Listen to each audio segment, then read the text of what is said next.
Good evening. It's 7 o'clock on the nose. We're going to start the meeting on time, just out of courtesy to everybody, only because time is short. This room, we're going to lose this room because the library closes at 9 o'clock. So they're going to ask us to begin to shut the hearing down at 8:30. My name is Jeff Mullen. I'm the chairman of the Milton Traffic Mitigation Committee. I want to thank you all for being here tonight. I'm going to open up the meeting. This is an official public meeting of the committee.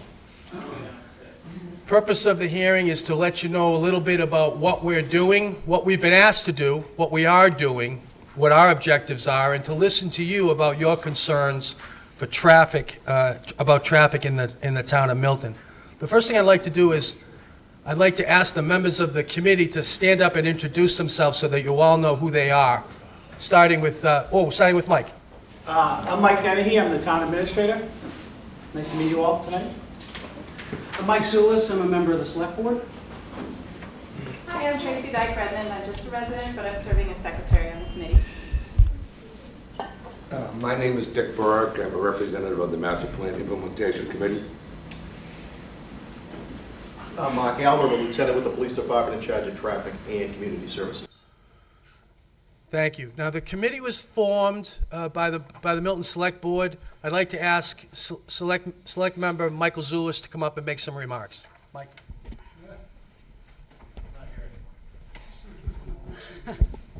Thanks, Jeff. Just very briefly, this committee and this effort came from you. Last spring, when Tony Farrington and Melinda Collins and I were going about town talking about issues, the number one thing that I heard about from the most people that affected them the most time was automobile traffic. And so this committee and this effort was born out of those challenges that were expressed to us at that time. And the committee, broadly speaking, has two purposes. One is to try to diagnose some of the major issues and the major challenges that we're facing, and we're doing that by collecting data. This is part of that collection, and also Mike will describe to you the online efforts to collect data about the challenges in town.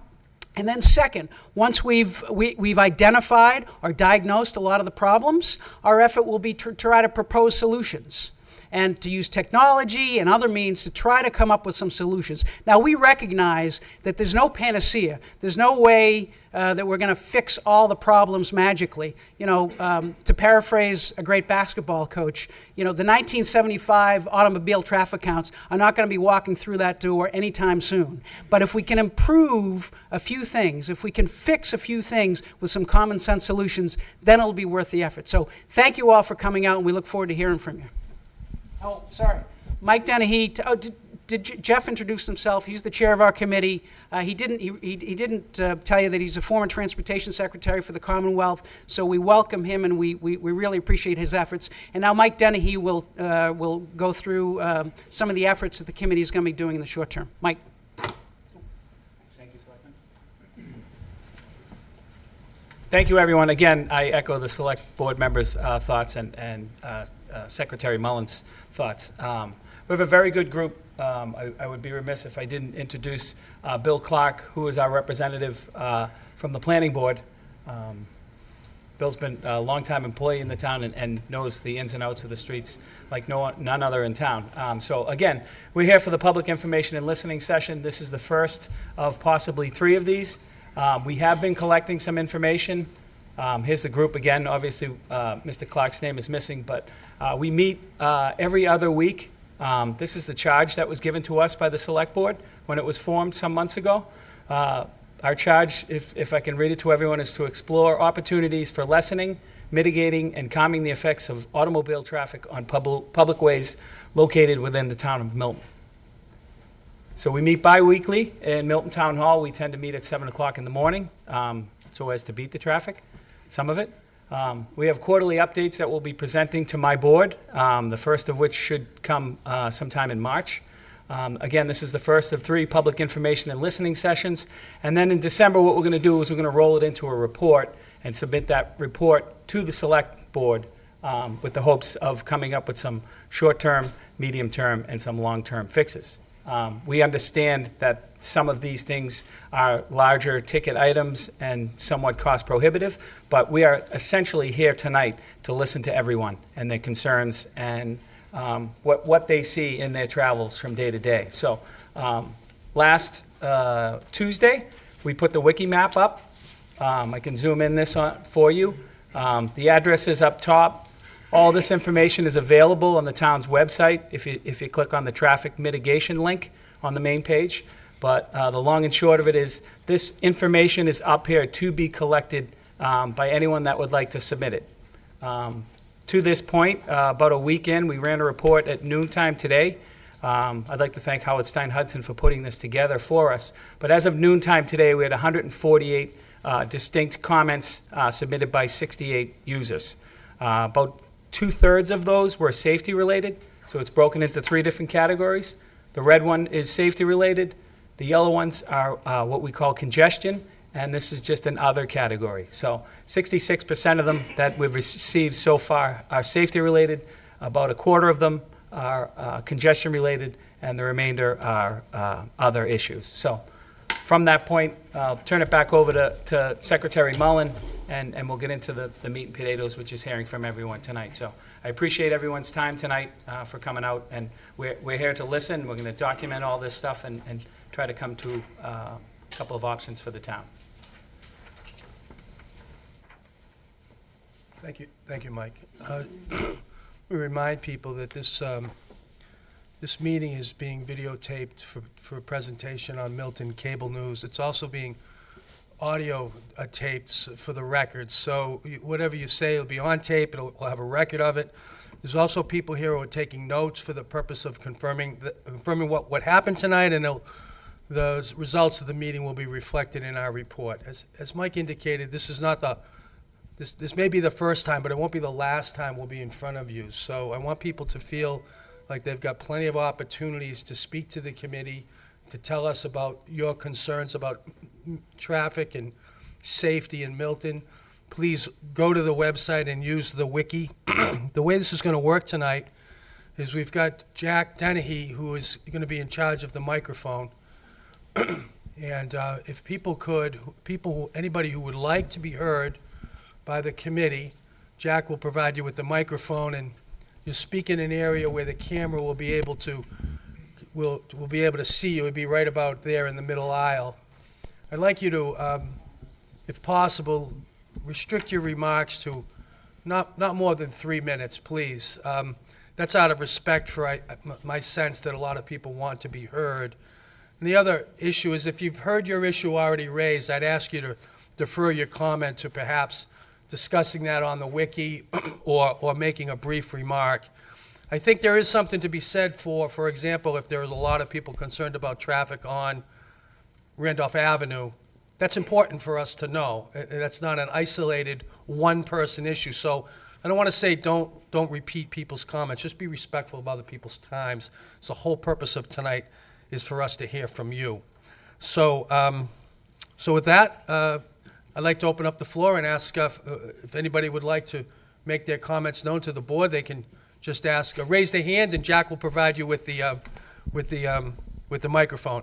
If you just please start by saying who you are, and please stand up and who you are and where you're from, and then let us know what you have to say. Sure. Thank you very much, Chairman and members of the committee. My name is Tucker Smith. I am a homeowner at 1632 Canton Avenue. Have lived there from 1979 to the present. Do the math, that's 40 years. So we have witnessed dramatic increases in both volume and velocity of vehicular traffic. Unfortunately, no efforts to lessen, mitigate, or calm it. This is not only frustrating to residents, but dangerous for all pedestrians and recreational bicyclists that travel the route, as there is no sidewalk between 1475 and 1793 Canton Avenue, which is from before Dollar Lane all the way to the Route 138 intersection. It's approximately a mile in distance. Upper Canton Avenue, as this stretch is known, features blind curves and driveways, hills, dips, intersections, and toxic evening rush hour gridlock. You can see it, all the little yellow cars lined up there. Motorists fly off Route 138 at all hours, heading northeastward along Canton Avenue and accelerating downhill to Dollar Lane, where they might turn left, having avoided a one stoplight at Brush Hill Road and a congested intersection at Neponset Parkway. Cut-through commuters and college students are alike suspect. Future construction of 54 units in the Wolcott Woods development over the next 5 years will worsen matters in spite of assurances. Proof will be in the outcome. Anecdotally, the property on the triangular island at 1793 Canton Avenue has had its high stockade fencing smashed countless times, even with the addition of crash posts. Our two sons, who are now in their 30s, never rode bicycles in Milton because of Canton Avenue. We were sort of landlocked. And I have been passed, tailgated, and what I say, digitally gestured many times on Canton Avenue, driving the speed limit of 30 miles an hour. Canton Avenue is officially a state-designated scenic road, but sadly, current traffic conditions prevent everyone's safe enjoyment of it. Unlike numerous other streets in Milton, to name a few, Elliott, Harland, Hillside, there is at no point along this end of Canton Avenue a single stop sign, a speed hump, or a flashing electronic radar attention getter. Let's fix this. So please add us to your deliberations and know that we're very willing to collaborate. Thank you. Thank you very, very much. If people have written testimony, I'm happy. I think it's a good idea to read it, but if you could give it to us as well, we can have it for the record. So thank you very much. And we've also received several comments via email, which I've captured, and I'm cataloging those as well. Those are, I don't want to flood your email, but they do go to Mike at his email address. So, Mike, you want to just say your email address? It's,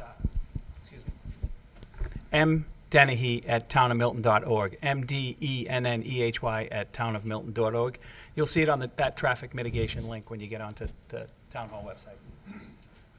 It would be, if you had an option, it's better to use the wiki, because what's happening with the wiki is you begin to visualize what's really happening. And you can see people's concerns about safety, which is why we have the separate safety button. I understand issues overlap, but my sense is that people are more concerned about safety than anything else. Next up. Thanks, Jack. Excuse me. Hi, my name's Tom Angus. I live at 52 Governors Road, which is at the corner of Governors and Edgehill. Just a few different traffic issues. I've talked to Lieutenant Alba about a bus issue a number of times. Cars ignoring the school bus or using the stopped school bus as an opportunity to speed through an intersection instead of stopping and waiting for the kids, many of whom are running to catch the bus because kids are running late. And because I live on that corner, and I'm sure the same thing's going on at other bus stops around town, but Governor's is particularly cut through, so I see this clash of kids and cars trying to get through that intersection really quickly and really not respecting the flashing lights of the bus at all. I think it's a major issue, and I'm really concerned that some kid is going to get hit sooner or later. Another issue that's been an issue for decades on Governor's Road is a cut through to get square, and traffic tends to speed around very aggressively on Governor's Road, using it as a cut through. One final issue I'd like to bring up is the crosswalk in front of the post office.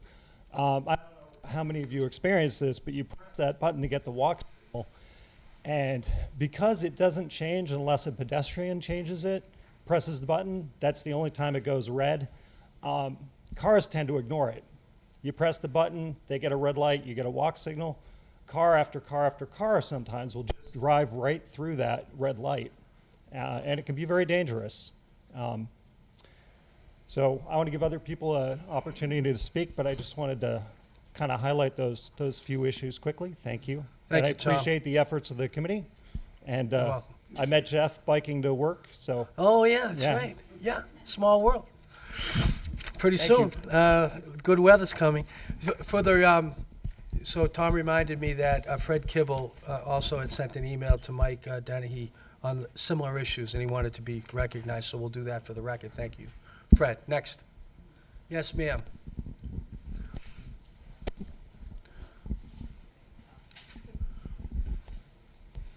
Good evening.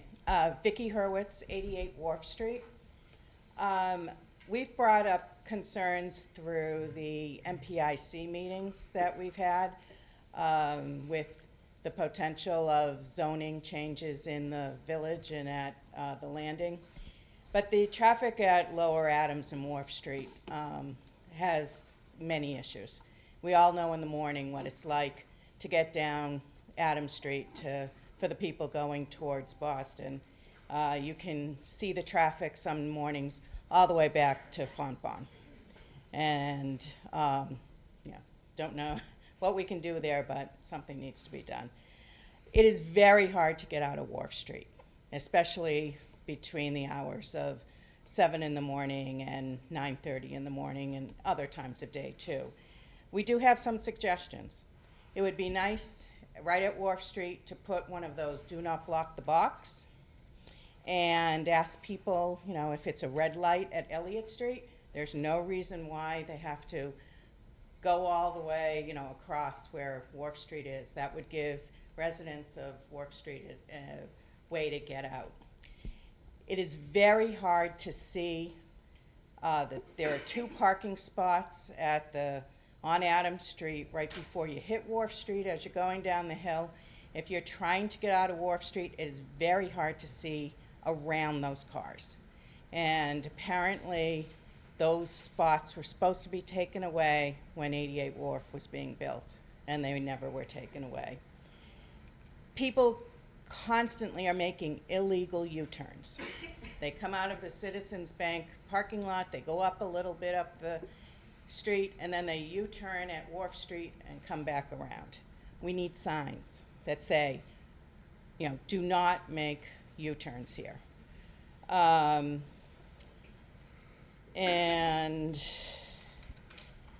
there are, it would help in the morning, maybe if there was some police presence. There are cars now, as they go down the hill, starting before Wharf Street to make that second outside lane to make the turn onto Elliott. So if you are coming out of Wharf, you're taking your life in your hands. It happened to me one morning, and a car all of a sudden's coming around others, and we just missed each other. So it's a safety issue, and appreciate everything you can do. Thank you. Thank you, Vicki. Next. Yes.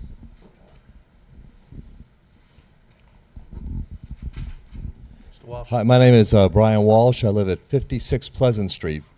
That's a small section where I can see Mike knows just where it is. He's zooming in on it. It's most of you may recognize it. It's where Bent's is entering off right off Canton Avenue. We moved into our location in 1985, and it has always been a cut-through street. It's a one-way, the section I live on.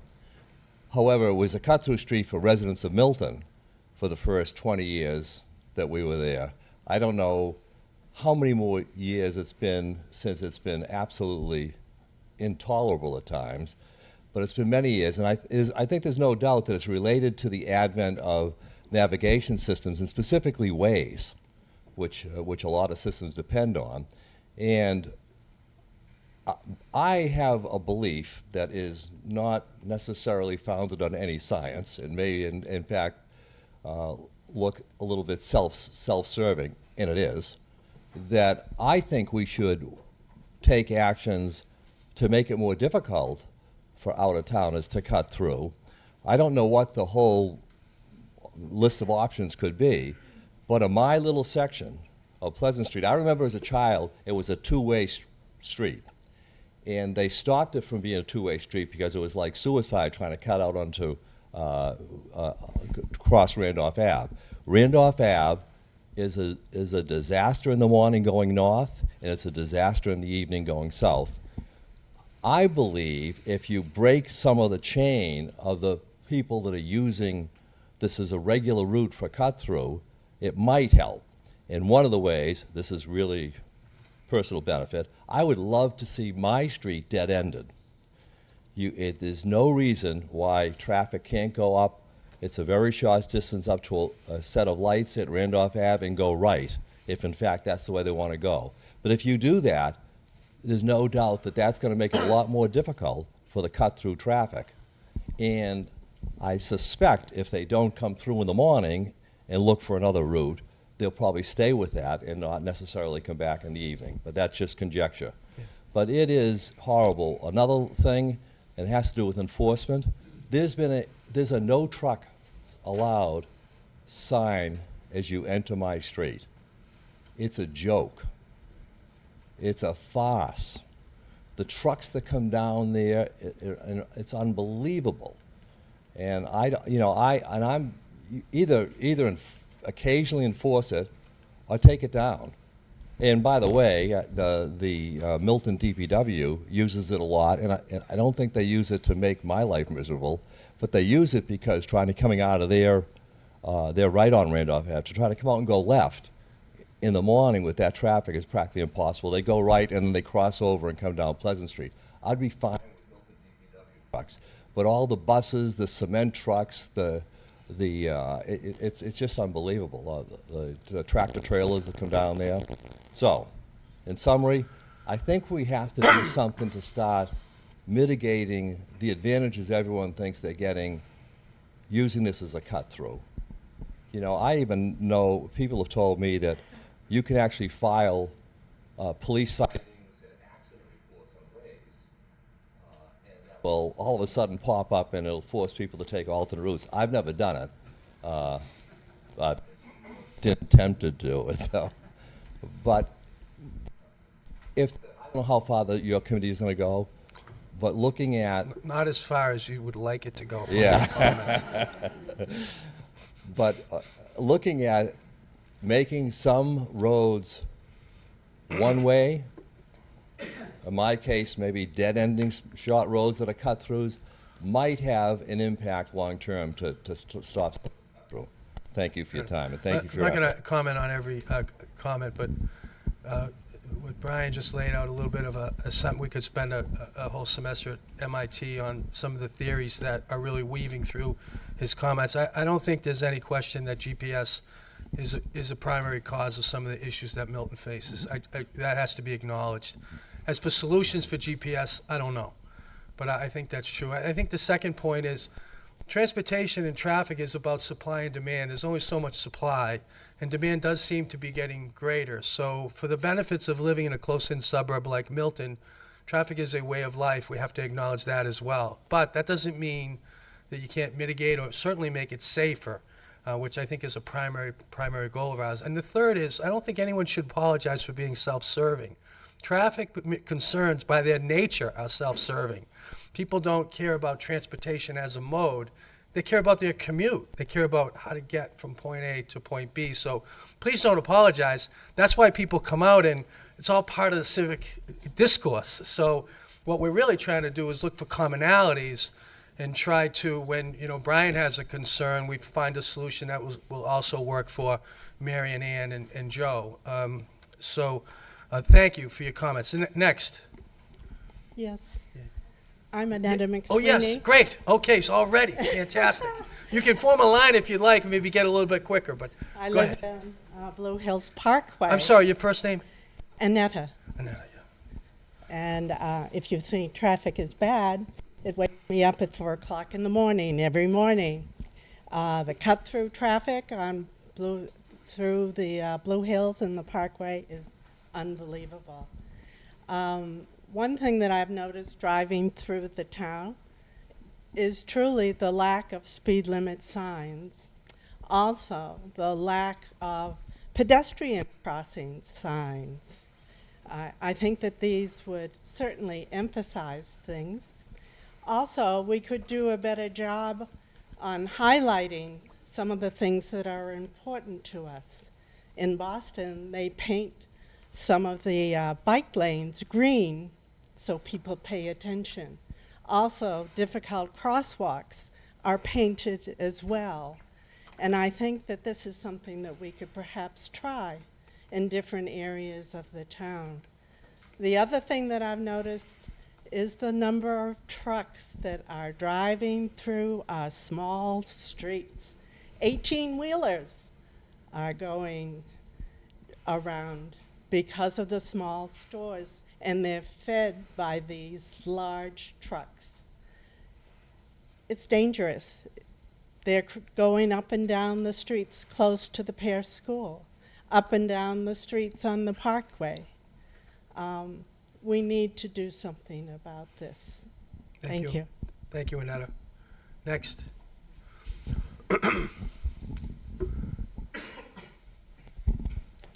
You have to be Hi, nice to good e- Jack to speak. It's obvious. Excuse You me? haven't figured that out. The way to speak is to be nice to Jack. Definitely. Yeah. Thank you. My name's John Domino. I live at 407 Highland Street at the very southern tip of Highland. And the traffic I'm most interested in is the Chickatawbit Route 28 or Randolph Ave intersection at the very southern end of Milton. That intersection is extremely dangerous, and I head south on Randolph to make a left. There's a left-hand arrow on that light, but it's not turned on in the morning. And so I don't understand why. If there's two people, one heading south, oftentimes there's somebody heading south making a left, somebody heading north making a left. They block each other's view of the other lanes. And so even if there gaps in the traffic are infrequent, but even when they are, you can't see, so nobody moves, and you don't take advantage of it. And I grew up in New Jersey, and you wind up making what we always called New Jersey lefts. You wait till the light turns red, everybody stops, then you get to make your left-hand turn. Otherwise, Yeah, we don't wanna nobody talk would about ever New get Jersey to do lefts. it. It's not just New Jersey.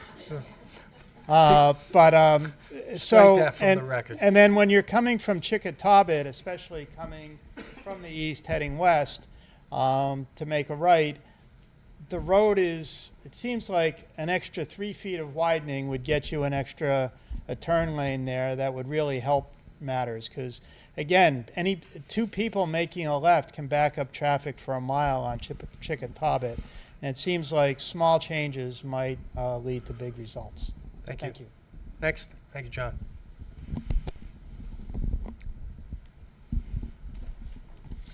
Hi, my name is George Fournier. I'm a relative newcomer to the town. I've only been here 43 years. But in Spend any time in New Jersey? yeah, in the early 1990s, while Kevin Murn was the chief here, I was doing some part-time teaching at Curry College. I'm an experimental psychologist, which basically means I'm a researcher. I'm not a clinician. And for my experimental psychology class, we did a traffic study in Milton. We recorded cars coming out of Mattapan and then followed them to see whether or not they chose to go Route 28,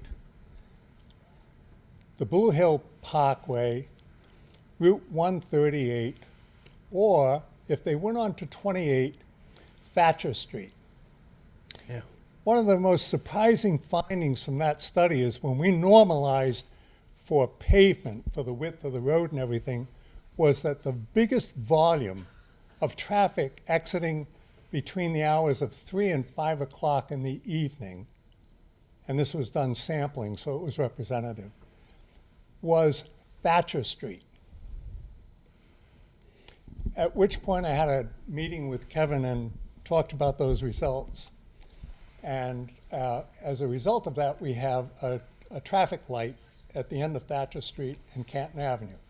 But if you go to the federal agencies, you will find that with regard to traffic calming, and this is back, again, my data is a little dated, but I'm sharing it with you because I think it's important that we first data collect today. Because when I looked at the federal agencies' recommendations, out of their 239 recommendations, the ones they explicitly stated did not help with traffic calming were stop signs and traffic lights. And yet that's the policy we followed here in town. If you look at Elliott Street, I have a neighbor who has been out there in the past with a hairdryer, pretending that it is a radar gun. to slow down traffic while his son was recording license plates.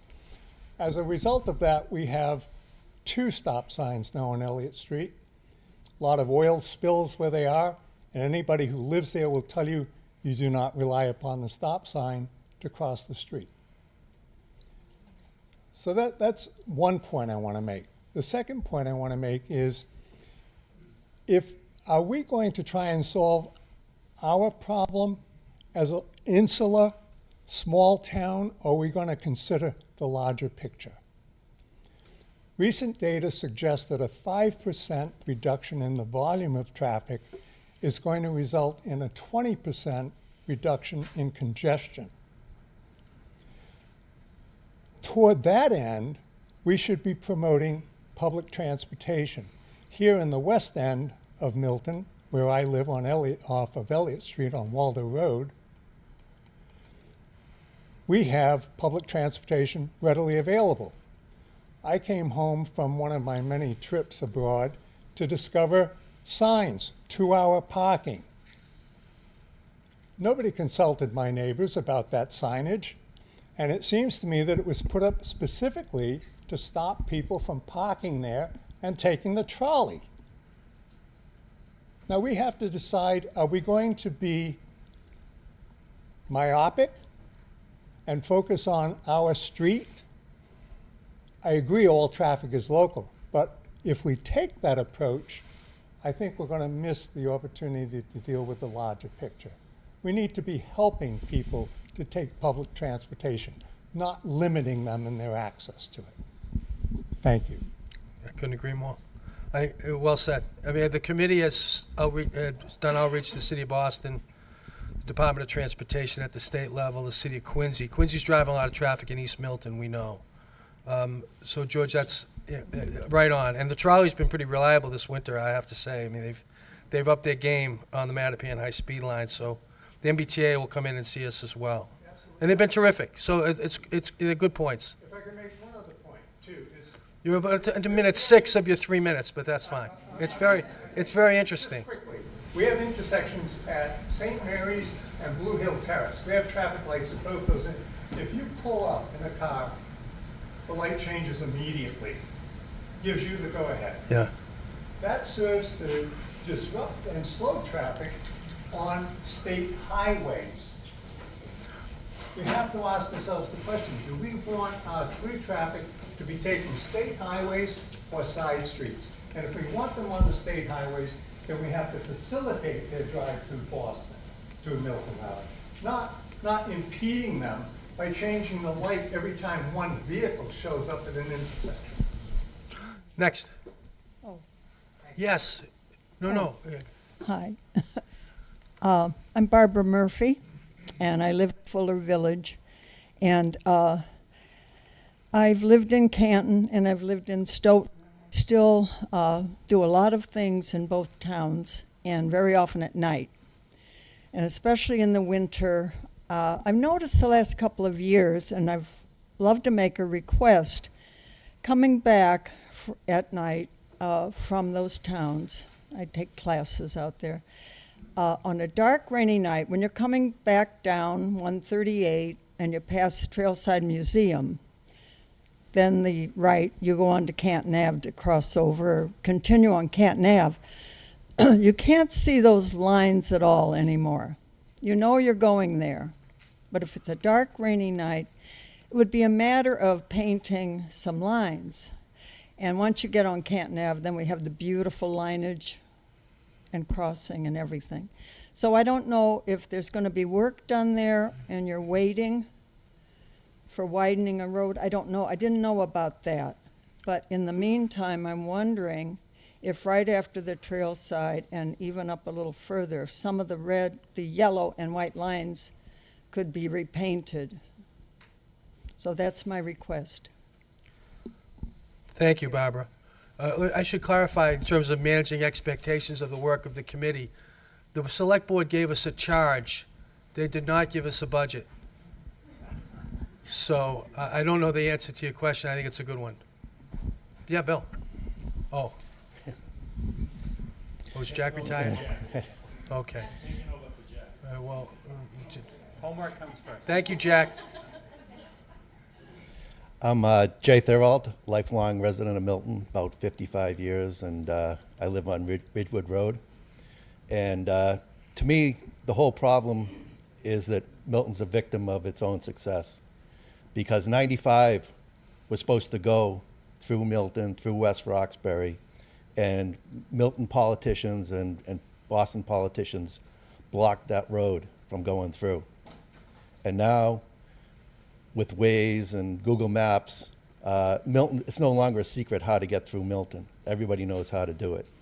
And those apps will, guide everybody the shortest route, which is 138 and 28 and Pleasant Street and all the other streets in Milton. So I don't think the problem's going to get any better. People used to have one car per family. Now everybody in the family has a car. The development south of Boston is, growing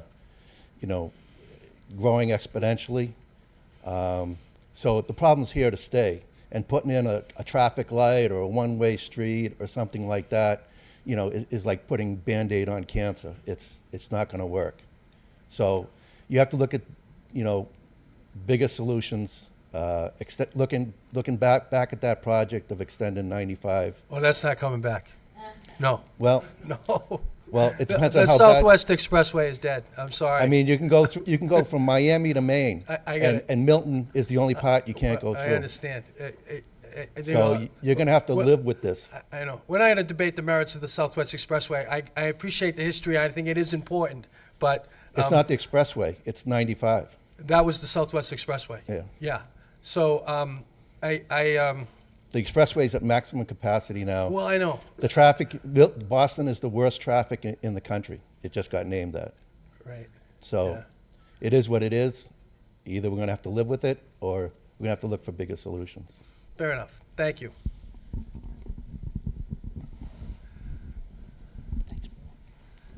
Thank you. My name's Joe Sloan. I live on Concord Avenue. I'm not going to tell you anything about Concord Avenue because you can find out other things about it. But I wanted to build on something that George Fournier said because it's something that many people in Milton know, but certainly not everyone, is that there are so many roads that carry the majority of traffic through the town of Milton that the town of Milton doesn't have any control over because they're roads that are controlled by the state or they're controlled by the DCR, like Annetta talking about Blue Hills Parkway and such. And I know that it's an ongoing challenge that Mike Dennehy we've had conversations about this. It has been and continues to be an ongoing challenge to balance the needs of Milton with the needs and desires and plans on the state level for these roads. So like the previous speaker said, there are a lot of things that we can do on a lot of our smaller roads, but I think it would be a great achievement if this committee could find another little way through the forest, if you will, to try to find a link between the goals of Milton residents and town administration and the goals and plans on the state level, because they don't often coincide. We'd like to see fewer cars and slower traffic through town. On a state level, it's about moving traffic on those roads. And so immediately those things contradict each other. It's also important, I think, if we can find ways to disseminate the information that exists on a planning level at the state to the average resident within the town. So, for instance, the planner's office and our town administrator are well aware of all the projects that are in the pipeline, in the planning pipeline, let's say, for roadways that go through town, but the average person doesn't know. And some of these things could have tremendous impacts. I'll just give one example. The state has finished a preliminary design study for improvements along the entire Route 138 corridor, all the way from the Canton line all the way to Boston. And one piece of that design proposal would add another travel lane to the northbound section of Route 138 from basically from Royal Street up to Canton Avenue. So coming north to alleviate some of that traffic that now backs up over the highway in the morning especially, the state, one of the considerations, one of the options in that plan among many is to add a travel lane. So there would be 2 travel lanes going northbound that at some point, probably around the Trailside Museum North parking lot, there would be a sign that probably would then alert drivers that if you're in the right-hand lane, you have to make a right turn. So there'd be an inconvenient merge there into the left turn, or there could be hundreds more cars daily funneled, thousands possibly, channeled onto the upper end of Canton Avenue. So I think it is super critical for us to find ways to make sure that the residents of Milton are aware, become more aware of the plans that exist on a state level, and a way that we can help our town administration find ways to get these goals more aligned. So it's a good point. Thank you, Joe. Might just put up this is online. This is in the traffic mitigation link. So what we've tried to do is make that link a library for all of the traffic data and the project data that we're collecting. The study on 138 is included because they came in and spoke to us about that. Now, you're really talking about something maybe at a different level, but this is a start to that. So if people are interested in finding out information about traffic, this is a resource for you as well. Thank you. Next comment. Hi, I'm Denny Swenson. Denny. I'm really glad that Joe brought that point up. If does that map go down lower to like Yes. Trailside Museum? We're let's see. Okay, this is great. Okay, so I live right here on Green Street. I'm very familiar with this area. Oh, I'm sorry. Oh, I don't know how to use that. Can I just use my fingers? I appreciate that. I'm like, I get nervous at public speaking anyway. So Joe's absolutely right. They're talking about adding 138, another lane. So I read that traffic study that you mentioned, page, front to back. And right here, you have, Canton Avenue is right there. Yeah, 138. And what is this, Fuller Village? Further up, okay.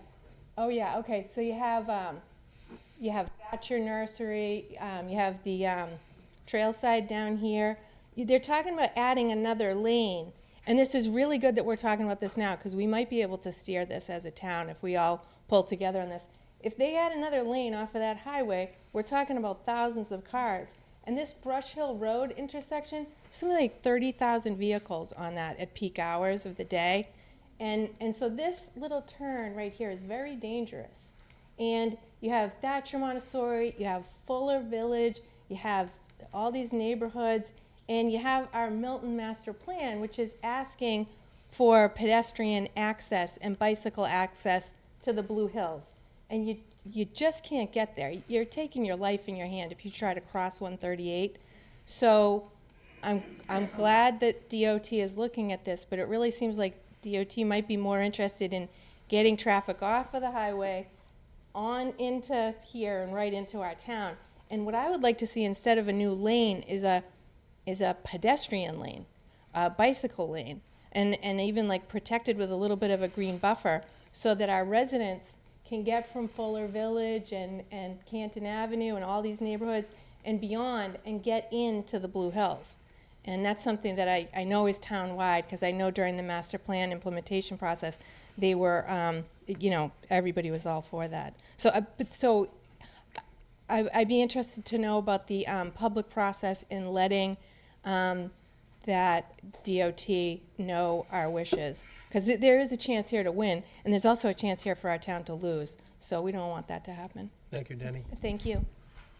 Yeah. Yes. Recommendations in that study.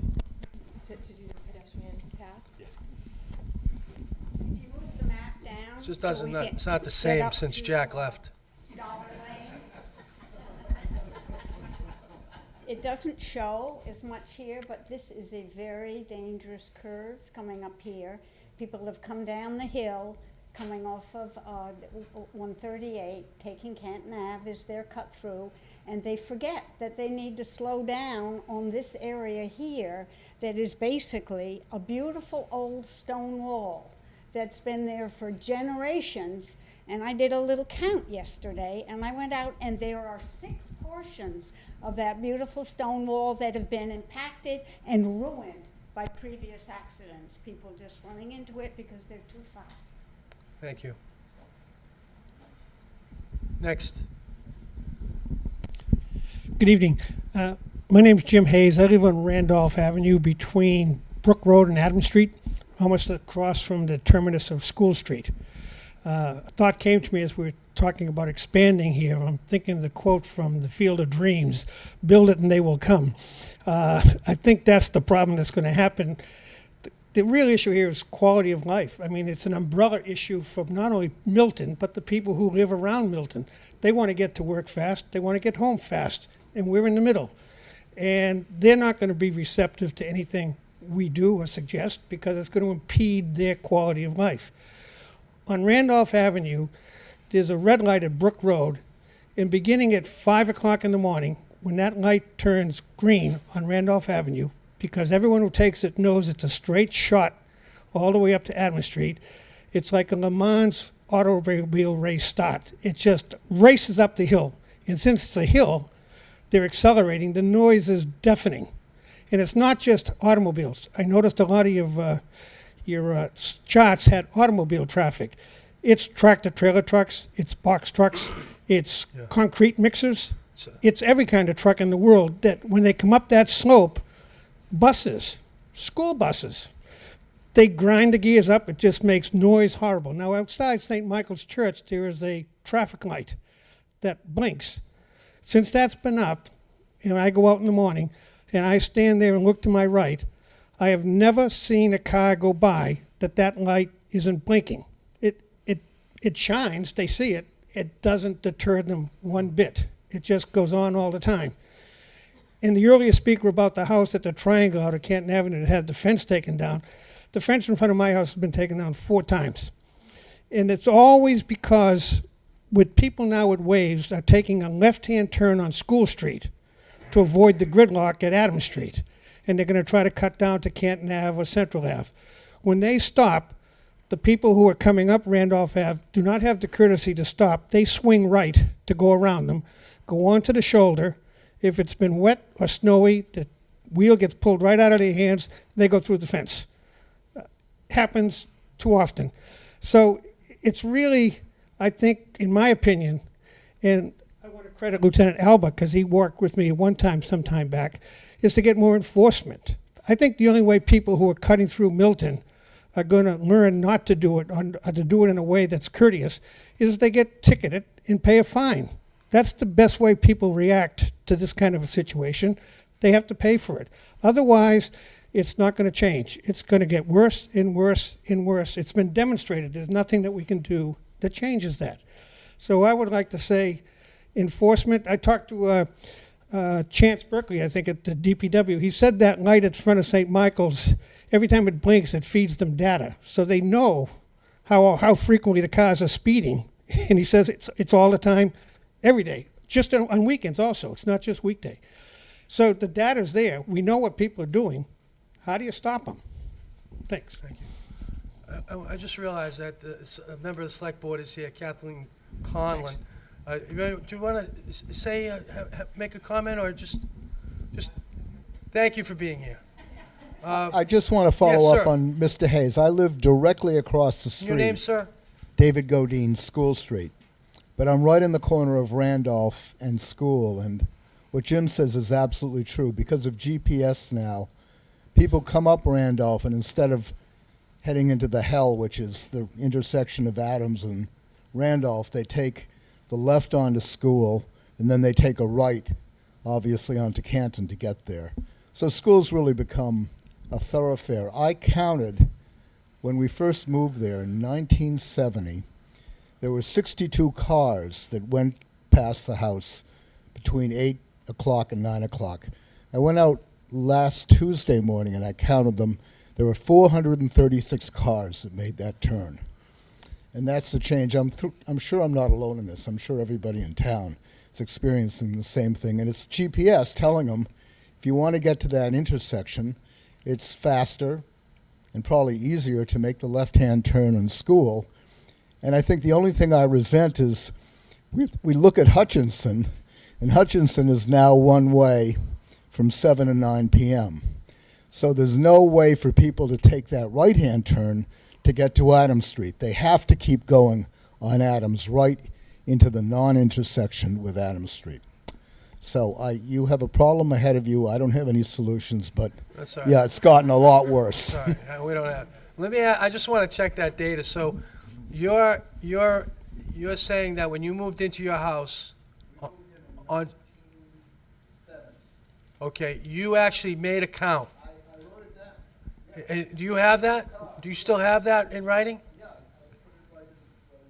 Could you give that to us? Well, the reason I say that is, it's a little bit of a trend analysis, and somebody would say, is traffic really worse than it used to be back in the day? And I think it is. And what you're saying is in 1970, you actually took the time to count cars on your street. I understand. I was alive. And then in 2018, when did you do the second count? 2018? I think it was 436 or 463. I'm dyslexic, so I can't. 463? It was between 400 and 500 cars. And the original data was? Tuesday. No. This week. 62. 62 to 463. Yeah. And it was traveling which direction? They're heading between Randolph to Canton. If you ran off, you can. On School. Yeah, okay. Thank you. That's it, traffic counting in a nutshell. 400 cars. And, sorry, sir. Maybe one we more do second. need an expressway. Just while we're on the point of data, that link on the town's website, we pull data from each of the 9 radar monitors we have in town, and they are portable. We move them around town. That data is available online, and the numbers are as staggering as Mr. Hayes and the other gentleman had mentioned. So all that information is online. Yes, sir. Yes, my name is Santiago Rosas. I live in the famous Randolph Avenue, a little higher from Hutchinson Street going north. Up. Okay, so there you are. I'm the second house on the right from Hutchinson Street. One of the things that I listen here is solutions that the people making the right and making a left. I have the problem that people go straight. They come through Randolph Avenue at 40, 50, 60 miles an hour, except when there's congestion, which is from 6 in the morning to around 10, and then in the afternoon from 2 to around 6. Okay. Now, when there's congestion, there's 2 problems. For one, the congestion starts shortly around Russell Street or so, and no one in that street, in the upper portion of the street, can get in or out of their car, of their driveways. I'm talking about the houses on the right. Mine is right there, and sometimes it takes me 10, 15 minutes to get into my house, or get out of my house. Hutchinson Street, it is a one-way, yes. Unfortunately, nobody believes on that. We all understand that Adams Street, it is extremely busy, but when people take a right in Hutchinson Street to avoid the problem in Randolph Avenue at the end, it tells you how big the problem in Randolph Avenue is. On occasions, when they first put the sign, there were, some police appearance there, and they make and go back and send it forward. That was it. Right now, I haven't seen a policeman there in months, probably years. The other problem is that when there is the sidewalks in there is only on the left side, going north to south is on the left side. In my side, there's no sidewalk. So when we taking the kids to school, the first thing we have to do is cross in the morning. And around 8:30. What happens at 8:30? The right side, it is solid with cars. So we have to go through the cars with the kids and then pick and see whether there's any car coming in the other direction and wait them because they don't see us, we don't see them, and they go in there very, very fast. And it is like, it is outrageous. I don't know what the solution is. I mean, my only answer is, for instance, coming north to south, there's not a speed sign, 30 miles an hour or whatever it is, all the way to St. Elizabeth's Church. And so that's a very long way. These people who come from Milton Street or from wherever, they have never seen the speed sign, so they believe they can do any which way they want and as fast as they want. In the other direction, there's two speed signs, and then there's the light that in front of the church. That by that time they're already going 40, 50 miles an hour because they are used to the beginning of Randolph Avenue that 60 miles is the speed limit, and they don't see any other signs until never. So, anyways, my point is that you either have more police attention there, or more signs, and then enforce them. And then what happens? I'm trying to get these guys to go in other direction and pass the problem to somebody else. Thank you, Santiago.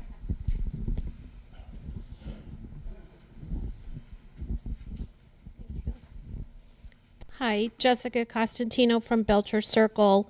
I'm looking at my phone not to be rude, but I was asked by some of my neighbors to share some of their concerns from East Milton. And some of it are themes that have been reiterated by many people in this room. First of all, I want to say thank you very much for holding this meeting. It's nice to know that our officials are really committed to finding a solution. I think it is a town-wide issue, and I think it needs to be a town-wide solution. And so anything you can do to move us forward with all the constraints that we have, having federal highways, having other towns, having directional issues because of people going to work would be very helpful. Several of the things others have asked me to bring up are the traffic at the overpass around East Milton Square and changing the directional parts of the westbound turnaround there. Dealing with the narrow streets, which of course is part of the charm of many of our little neighborhoods, is having little narrow streets. But unfortunately, as people drive very fast, that's a problem. Not having enforcement, which I think you have heard now over and over, and continuing to have abuse by people who don't live in Milton, quite frankly, and don't care. So I'm hoping that we can think about some of using the data and the tools that we have now in a different way to make policy changes.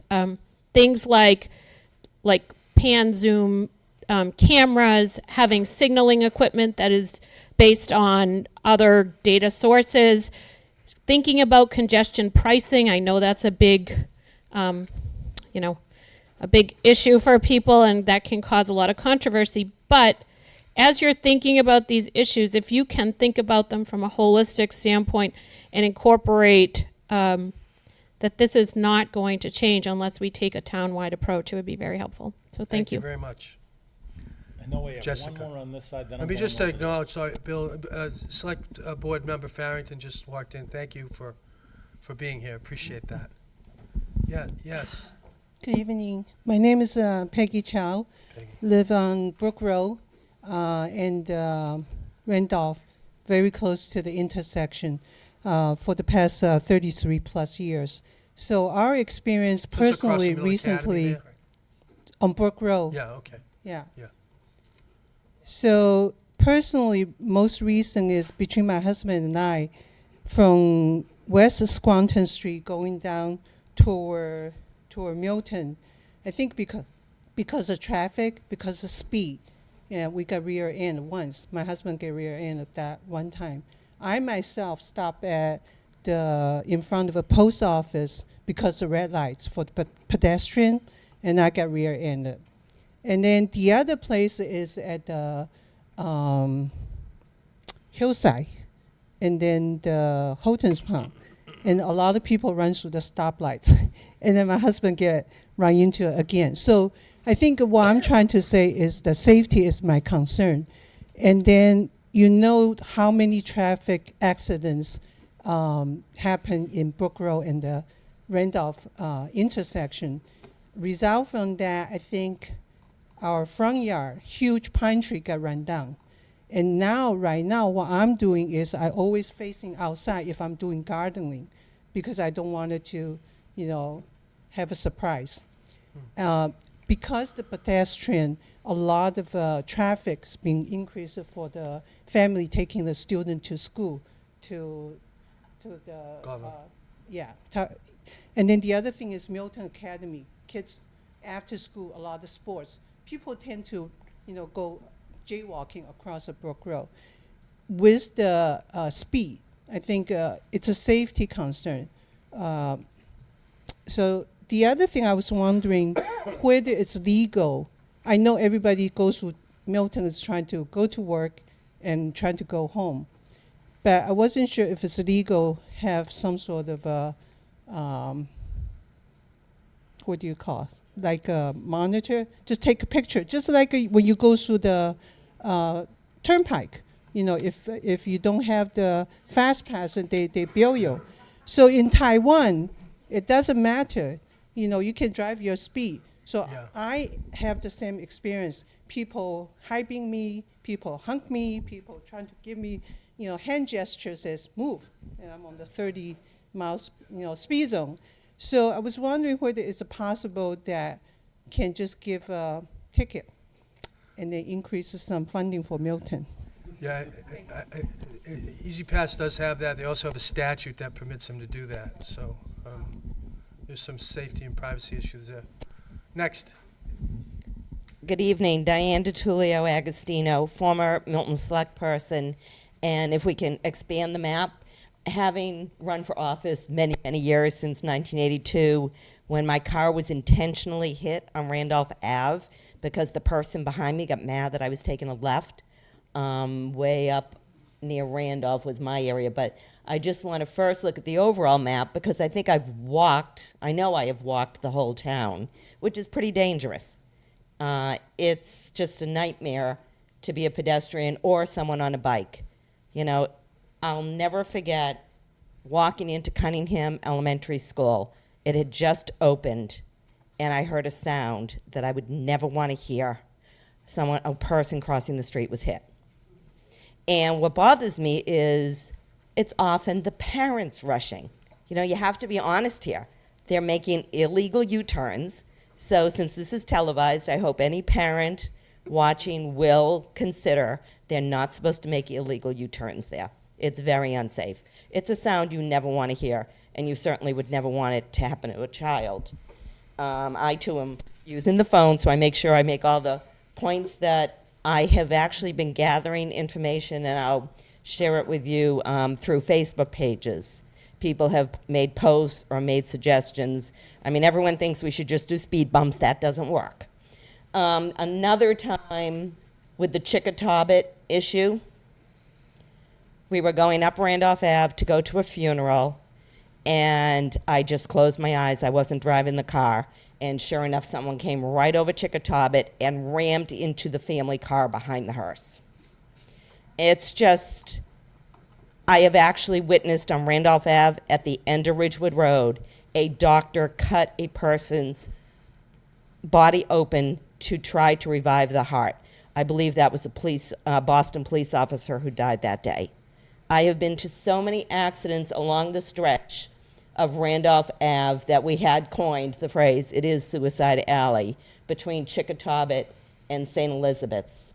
These are things that really traffic enforcement, there is on the police department budget a line item for traffic enforcement police officer. I don't know, I haven't checked in the last 12 months if it was filled yet, but the position had been very vacant for many, many years.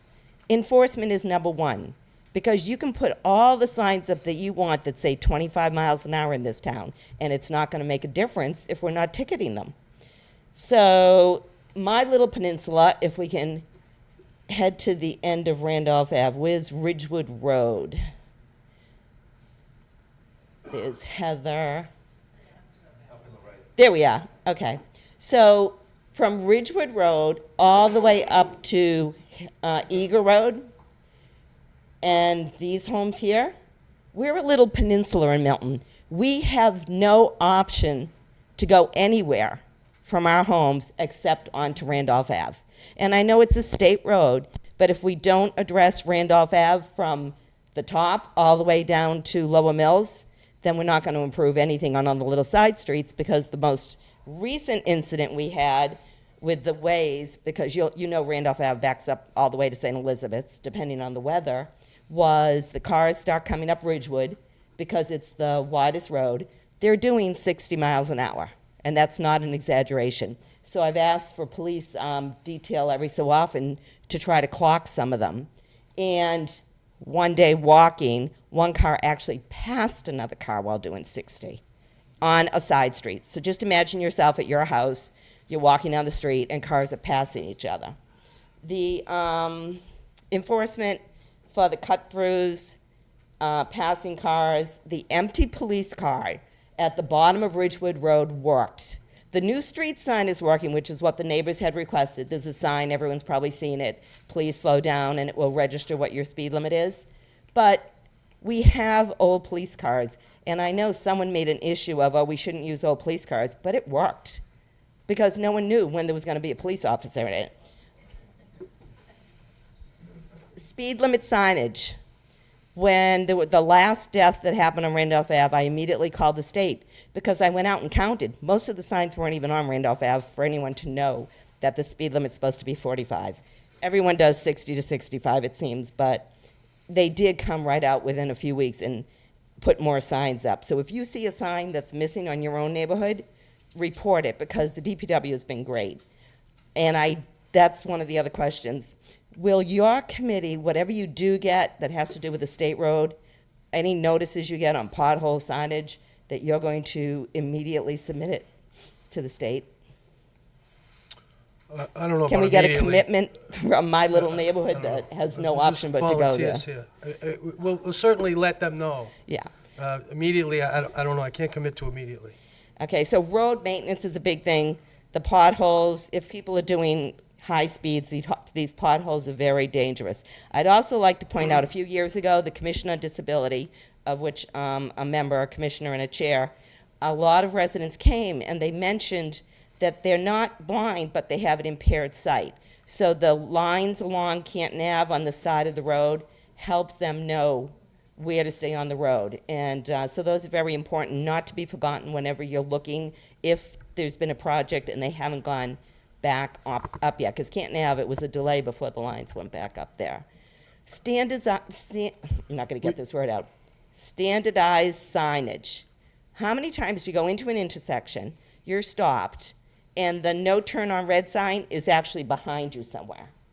If we're going to have no turn on red signs, to make sure that they're enforced, especially in East Milton Square, they should be right on the post in front of you to your right.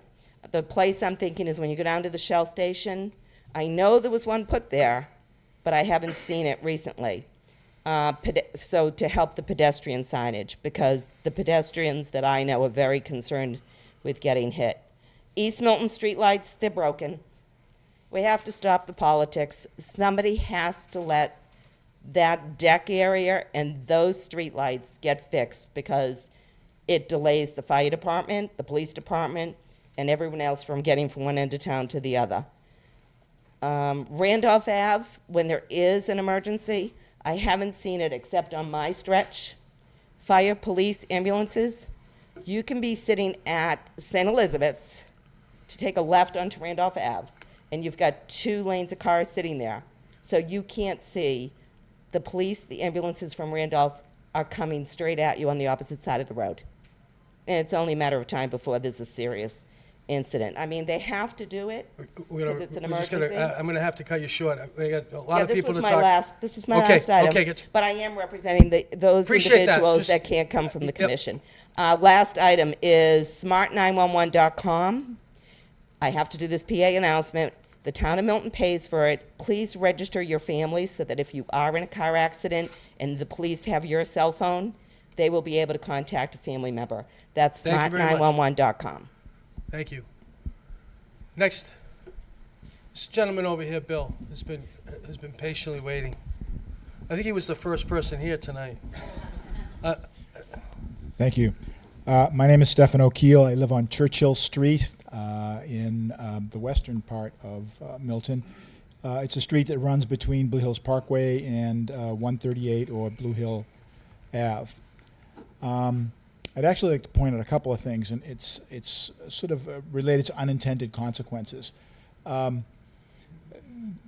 Churchill Street has been a cut-through street for a long time, as is Blue Hills Terrace Street. They're just two cut-through streets that people take between the Parkway and 138. And so the traffic has always been quick. Within the past year, there was a change made on Oak Street, in which they make the street one-way in the morning for drop-off purposes between, like, let's say, I forget the time exactly, but 8 and 9 or 9:30. And in the afternoon, same thing for drop-off purposes, it goes one way. And there was another great improvement that was done on Blue Hills Terrace Street. A couple of stop signs were put in on Blue Hills Terrace Street because traffic on that street, quite frankly, also went through very, very quickly.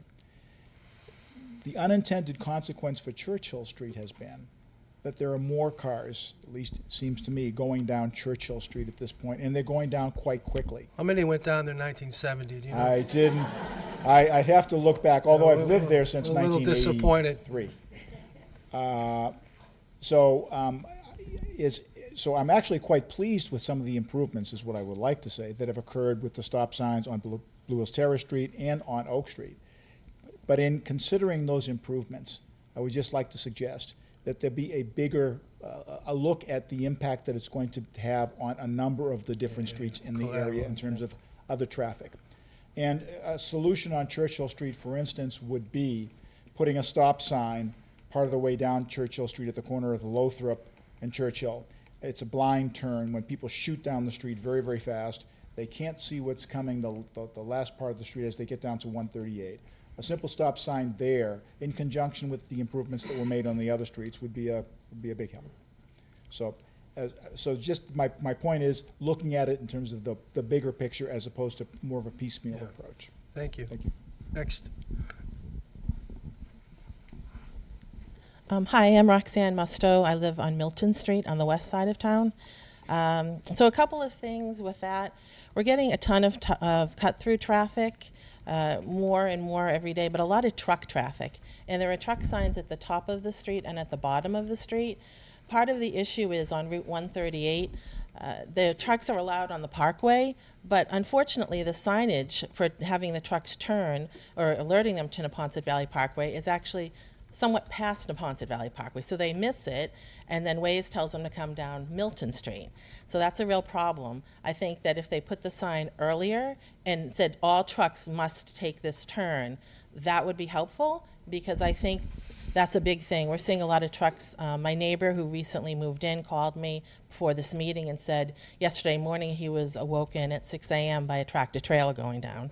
And I know my husband has followed a few, and they're going down to Reedville. And then at the bottom of the street where the truck signs, no truck signs are posted, a little further out, there's a sign that says entering Milton. It's in the island, where there's a little island coming up from Reedville.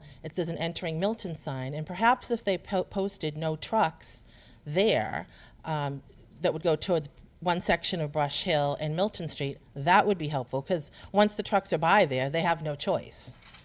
That's one issue. The other thing, I know somebody was talking about the Route 138 study, and I looked at that with my neighbors as well, and it seems like they are trying to push cars off of 138 onto side streets, because, in fact, at the top of Milton Street, they want to put a turn lane going down from going northbound. And that's a problem, because my neighbors don't want any more traffic that's already going down there to force more down there. The other thing is, I'm vice president of the Brush Hill Area Neighborhood Association, and I've been attending meetings with Hyde Park and Reedville, and I think we should all be aware of this. There's 2 proposals that they want to put in 500 units down by Sprague Street Bridge, and they also want to put in another 250 or so units right before Father Hart Bridge. Now, some of that traffic will go to Dedham, but we also have to be aware that some of those people are going to come the other direction. And so I'm wondering if town officials have been following this and are aware of this, because those are 2 definite big proposals.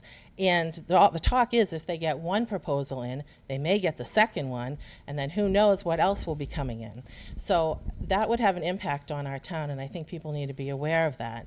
And I guess the third and final thing I want to say is, with regards to that little triangle, on the short section of Brush Hill Road, the very, very short section, what's happening is people are coming from Neponset Valley Parkway, and they're cutting across to follow Brush Hill Road. And that little section, instead of cutting across, what they're doing is they're taking a left there to head into Reedville. And that's dangerous because they're trying to beat, instead of going the Parkway to the stop sign, they want to shoot in, like, it's very dangerous. So there should be a no left turn there. And I mean, we've all talked about it. All the roads are congested. There's a lot of traffic. And, of course, we all want more enforcement on all of our streets. But the cut-through traffic is really a problem. And, you know, I'm hoping that anything that happens with Route 138, any public meetings on that we would all know and be able to attend as well. Thank you. Roxanne. Next. Yes, sir. Good evening. Lee Toma, 58 Aberdeen Road. I'd like to thank you for all the work that you've put in. As you know, I've been sitting in on most of your meetings, and I think you're doing a really good job. Season ticket holder. And the town has a lot of good projects in the pipeline, too, and the state as well.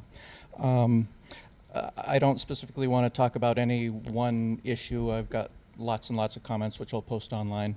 I'd like to talk big picture. A lot of people have touched on different things. I'd like to make sure that the town works with the state, and as you're with your background with the state, you know about the state's mode shift goals, getting more people out of cars and into transit and other modes. So I'd hope that the town would set goals to work towards such improvements. Some of the things we should look for would be to make sure that the trolley project, which moves forward, is reliable and has frequent service. And I'd like to see the Central Avenue crossing improved significantly, as well as the Neponset River Greenway crossing at that site. A lot of people don't know that the Fairmount line exists, but it travels through part of Milton, and if it were more convenient and there was more frequent service, I think a lot more people would use that. So I'd like to see improvements there. And let's see, Mr. Chairman, you had asked whether Milton has a Vision Zero policy about reducing injuries and fatalities. I hope that the town would adopt that as part of their tracking and setting goals for improvements. For the Complete Streets project, the town has finally won one of its the state grants for an improvement. I'm glad to see that, and I hope that the town will continue with additional sidewalk, crosswalk, bike ped, and transit projects there. And my last question is, what is the timeline for feedback? How long do we have to contribute to this or to write to you? So we're thinking and committed to the select board that the report of the committee would be in before Christmas. So, you know, allotting time for the kinds of feedback that we want to get, probably get a couple of drafts out for people to take a look at and comment on. I think that's achievable. So, you know, this is our first real, you know, big night, opening night, if you will. But I'd say end of the year. Can I ask you at Central Ave, when you say significant improvements, what would your expectations be? We're having a tough enough time getting that stop sign put back in. Yeah, it's a challenging crossing. I don't have the engineering background, the civil engineering background to answer that, but obviously there's a lot of different jurisdictional issues that you have to deal with. We've talked with Mr. Dennehy about that, and I would like to at least see, at a minimum, pedestrian crossing signs, yield to pedestrians. Okay. And hopefully something At to... the cleaners there? Yeah. Yeah, okay. All right, thank you. Yeah. Anybody else? I have a question. Leonia, New Jersey. You know about New Jersey left? Yeah, they block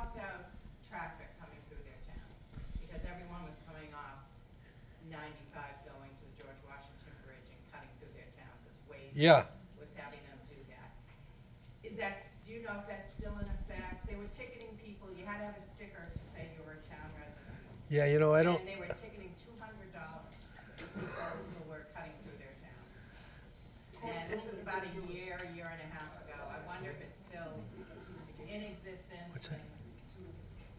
Yeah, so somebody said it might be in litigation. Now, I'm not actually following, that's interesting. I think it's actually a decision that they were not allowed. It doesn't sound legal to me, but I am a lawyer, but I should know the answer to that, and I'm sorry I don't. You know what? Got a lot of press. We will, yeah, I think I do remember that it happened, and I think the governor got in a little trouble about it, right? But let us, we'll post something on the website and get back to you on that, okay? Yes. Hi, I'm Ryan Mulcahy. I live on Governors, and I want to thank you guys, first of all, especially Mike. He's been great. Back Good to and meet you, forth. Ryan. I've never met Ryan. Yeah. We've conversed many times. Anyway, so Governor's been a nightmare for a long Yes. time. There are thousands of speeding violations in a week. So just specifically there, I'd like to see the town look at speed bumps or something like that. They do them in Quincy. There are two other places I wanted to mention. One is, and I guess a few people have sort of alluded to this, but the pedestrian light where the Brugger's is in East Milton Square is a huge problem. Just last week, I saw a young mother trying to bring her toddler across the street, and it's just when the light turns, it's basically a suggestion. No, people just sort of go right through it. And I really think there are a couple of spots, and that's one of them, where we're really asking for trouble. Like, I think something terrible could happen at one of these places. And two other quick things. Oh, no problem. Where people take a left onto Otis Street, that part of Edge Hill, I walk with my kids to school, most days. So people are taking a left and cars are going around them and they're coming right up on the sidewalk. I think I grew up in the town and the traffic on Pleasant and Edge Hill is just much different, much faster now. And we could use curbs in a lot of these places, or to narrow the street or something like that. I mean, I'm up and down Edge Hill a lot. It is not that unusual to see people going 50 or 60 miles per hour. Yeah. It's pretty scary. Yeah. And then just in a general way, you guys are gonna have to set priorities. And I think most of us can agree, like, we should, one of the things that should sort of guide the priorities is where are our kids? It's really important to me that we focus on places where the kids are. I mean, I don't want anybody to get hit by a car or anything like that, but that's the thing that worries me the most. So, thank you guys very much. Thank you. Okay, I was remind people, as I said at the top, the building closes at 9 and the library staff takes some time to close the building up. So we want to take as many as we can, but I just want to remind people that we're on the clock. So anybody else want to be heard? Oh, you've taken all that testimony. Okay. No, yes. Oh, yeah, so we did at the top, but no, it's a good question. I haven't tried it on the phone. I don't.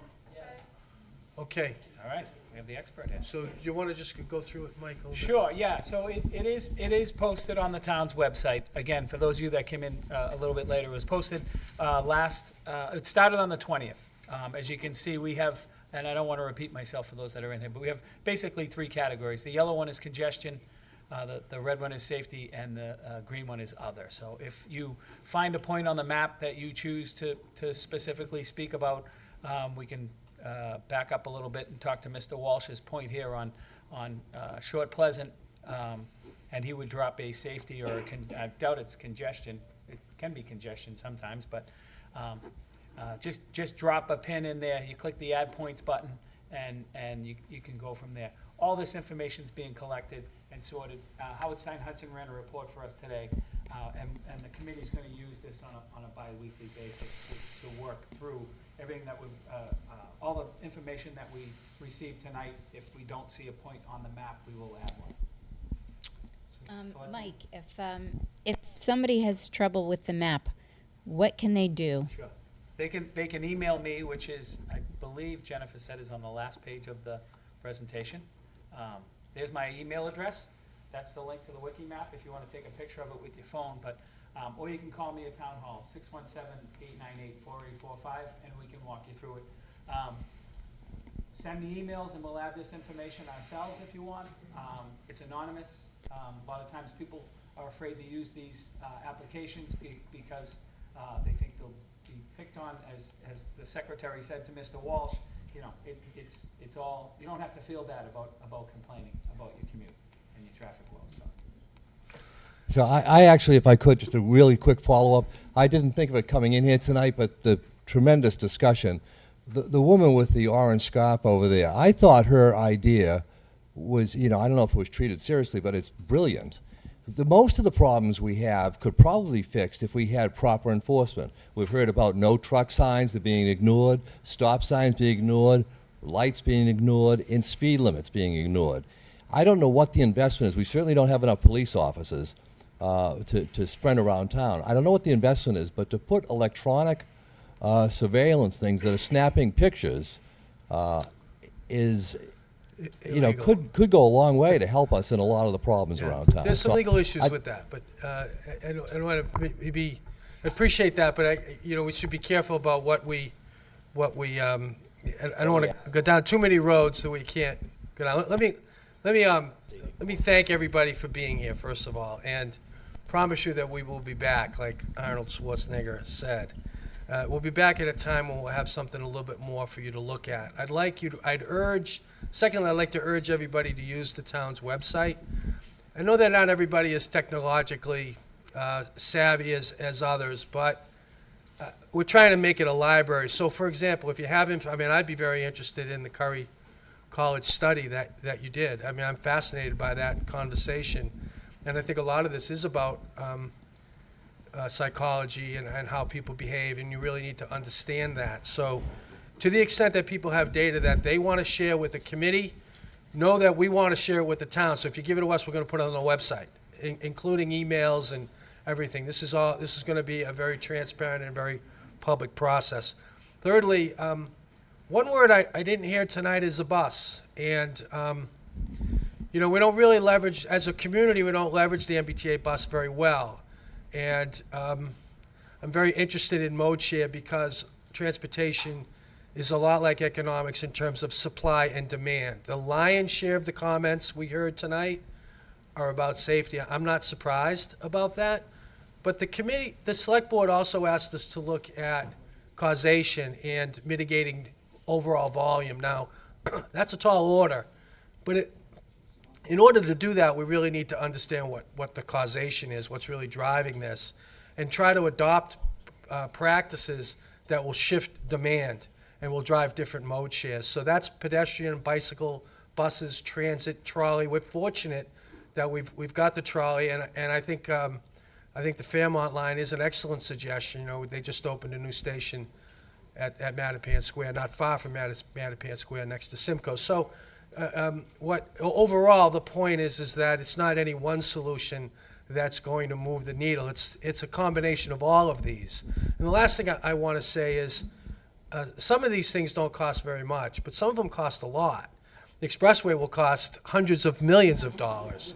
A stop sign will cost, you know, a few $100s. So I want people to be aware that some of the requests are going to come with a price tag at some point. What our job is to do is to collect all of this information and to share this with the select board about what you tell us.